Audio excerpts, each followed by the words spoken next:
पर ये भी तो देखो कि दुनिया में तुम्हारी बेचैनी तुम्हें बस वहां लेकर के जा रही है जहां बेचैनी का कोई समाधान नहीं होना है। तुम कह रहे हो तुम्हारे आग लगी है तो तुम बार बार लकड़ी की और कोयले की और पेट्रोल की और गैस की और क्यों जा रहे हो? तुम्हारे आग तो लगी है, तुम ये तो कहते हो कि मैं दर बदर फिरता हूँ, हर दरवाजे पर दस्तक देता हूँ, हर विषय को आजमाता हूँ, हर नई चीज आकर्षित करती है, प्रलोभन देती है कि आ जाओ, क्या पता मैं चैन दे दूं तुमको, आओ। तुम ये तो बोलते हो। पर हे अग्निधारी, तुम जब भी पाए गए तुम ईंधन के पास ही क्यों पाए गए? आग लगी हुई है और जल रहे हो और कह रहे हो हाय हाय बुझाओ, और दुनिया भर में इधर से उधर कूद रहे हो कि किसी तरह मेरी आग बुझे। पर जिन्हें आग बुझानी होती है उनके ये लक्षण तो नहीं कि वो कभी सूखी पत्तियों के पास दिखाई दे रहे हैं, कभी सूती कपड़ों के पास दिखाई दे रहे हैं। ऐसी जगहों पर जाने से तो क्या होगा? आग और भड़केगी। लकड़ियों के पास दिखाई दे रहे हैं। जब बोलेंगे तो ये आपने अच्छा बोला, जो आप बोल रहे हो बिल्कुल ठीक है। दिक्कत बस ये आपकी बात अगर ये नहीं है ना तो उन सब तक नहीं पहुंचेगी, तो उनको लगेगा कि सेशन रुक गया है, आचार्य जी उधर देख रहे हैं क्या हो गया।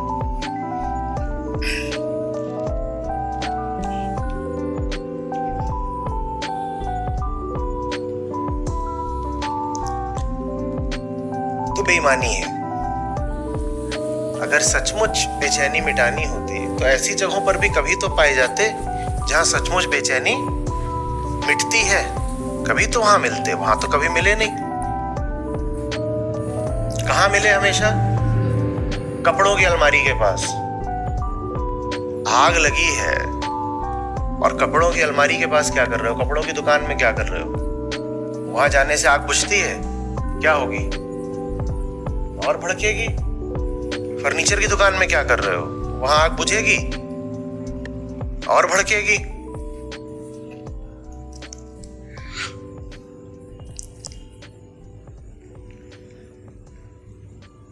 इसका मतलब एक नहीं दो बातें हैं, तो समझिए। एक और बेचैनी है, दूसरी ओर उसको बनाए रखने का हठ भी है। नहीं तो जो बाहर की तड़प है और अंतहीन यात्रा है, ये किसी बिंदु पर तो रुकी होती। कहीं तो आकर कहा होता कि अब शांत हो गए हैं, गति अभी भी करनी है पर अब जलते जलते नहीं करेंगे गति। एक आदमी है, उसकी आग लगी हुई है, वो दौड़ रहा है, वो एक तरह की गति है। और एक शांत आदमी टहल रहा है या कुछ भी कर रहा है, ये दूसरे तरह की गति है। वो वाली गति करनी है क्या आग लगी हुई है और इधर उधर? ये तो नहीं। तो गहरा हठ है क्या कि हम जैसे हैं वैसे ही रहें और बेचैनी मिट जाए। बेचैनी मिटाने की प्रक्रिया में आपके साथ संयोग से, अनुग्रह से ऐसा होने भी लगता है कि बेचैनी सचमुच मिट जाए। सचमुच मिट जाए माने कौन मिट जाए? हाँ, जो बेचैन है, अहंकार, वही मिटने लगे। तो वहां से हम बिल्कुल उड़नछू हो जाते हैं कि वहां बेचैनी सचमुच मिट जाएगी। ये क्या हो गया? माने बेचैनी मिटाने के लिए हम सब नकली जगहों पर ही जाते हैं।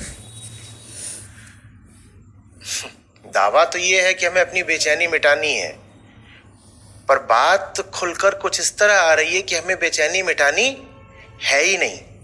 लेकिन जीव का पूरी जिंदगी दावा क्या रहता है? पूरी उम्र मैं संतोष की तलाश में भटकता रहा। नहीं, तुम्हें संतोष चाहिए ही नहीं था। संतोष जहां मिल रहा था वहां से तुम छिटक कर दूर भागते थे बार बार।